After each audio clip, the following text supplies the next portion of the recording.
Nigeria is a disgrace. The whole thing is a disgrace. They're killing people by the thousands. It's a genocide, and I'm really angry about it. And we pay, we give a lot of subsidy to Nigeria. We're going to end up stopping. The government's done nothing. They're very ineffective. They're killing Christians at will. And, until I got involved in it 2 weeks ago, nobody even talked about it. Well, President Trump is reacting today to what we've been covering for a couple of weeks now, but really leaned in with my panel that I hosted at the UN at the request of Ambassador Michael Waltz. And he also invited superstar rapper Nicki Minaj, because she has a pastor who's Nigerian and has jumped into this as an advocate for those under attack. Horrific violence in Nigeria against mostly Christians, and a third mass kidnapping this week alone. So it's getting worse under President Tinubu over there. In this attack, gunmen targeted a Catholic school just days after that attack on a Christian church.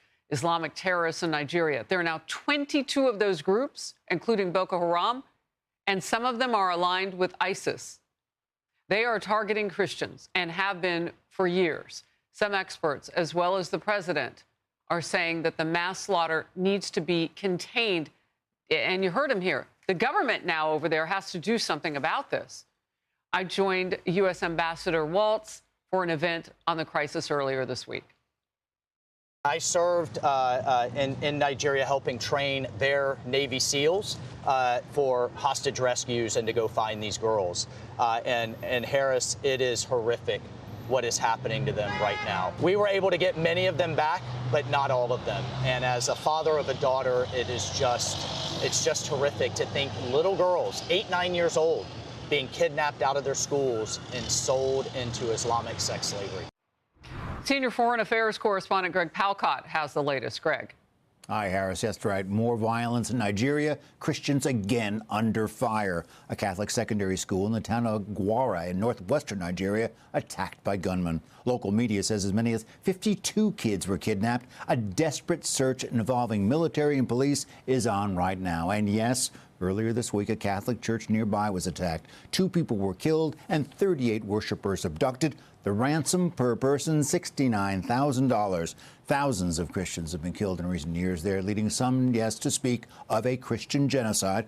President Trump has branded Nigeria a country of particular concern regarding religious freedom, threatening to apply sanctions and send in U.S. troops. Here's how a State Department official put it at a congressional briefing yesterday.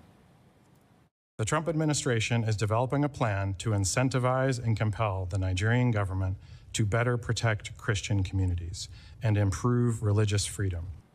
Still, the Trump administration and analysts say others are getting hurt, too, by Islamist terrorists, organized bandits, militants. 25 children were kidnapped at another school in western Nigeria on Monday. 1 escaped. That happened in a Muslim area.